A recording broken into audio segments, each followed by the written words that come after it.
Do You Remember came about because I was going through a situation with an ex, and I was just so upset about the situation. I was like, I know I have to put this in a song. Like, I can't, this is so emotionally draining.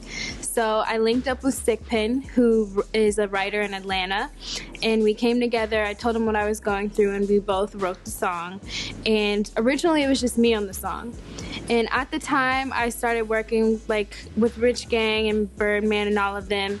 He heard all my music and was just like telling me my tracks were kind of whack, but I could still sing. But he linked me with a lot of younger producers, and I think like a month or two after I did Do You Remember, I got an email back and Quan was on the song. And this was around the time that Flex had just started and like was like at its peak, so I was like, yeah, like I want to keep him on it. He completes the song.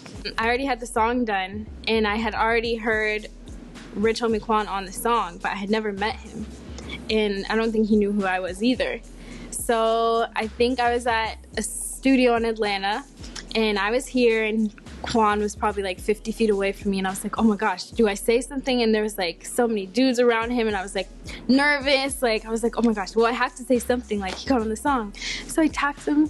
I was like, hi, I'm Kayla Brianna, like we have a song together, do you remember? And he was like, oh, that's you, like I have that on repeat all the time, like what's up, give me a hug. And I was like, oh, okay. Like I was just really nervous to go up to him, but the vibes were good, and I was like, yes, I want this to be my next single. And then that's how that came about. How I connected with Rich Gang was in Atlanta. A lot of the times you can be in the studio and someone else could be right next door. Like if I'm in the studio, Young Thug could be there, or who knows, could be in the next studio. So it was all just like kind of in passing. I had met them a few times in passing, and they knew my dad and stuff, so we all just kind of linked together and just created some really dope music. It's just crazy the way that there's so many people recording.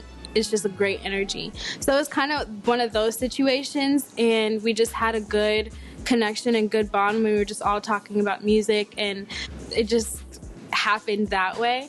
I never signed with them or anything, but you know, I did a video, Honest. I did a song and a video for it, and Birdman came and was in the video, so all of that was just really cool. There's so much criticism in this industry, especially being a female vocalist in the industry, in a really male-dominated industry, and you have to have thick skin. You have to, you know how to take things with a grain of salt, or know how to take constructive criticism and really apply it to your work. And for him to say that, but still compliment my vocal, I knew that I was coming from a place where he cared, especially because he wanted to help me, versus just tell me that and then that was it.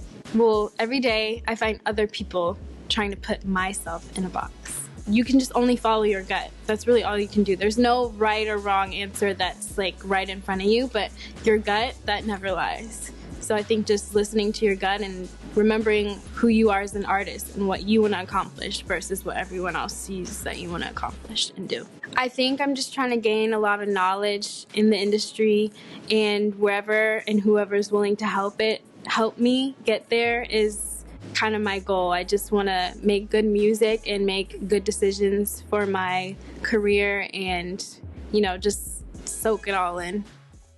Touch a butt, grip it. Like, nah, man, it's your girl, man. Now you can touch it. Man takes my hand, makes me grab his girl butt. Like, yeah.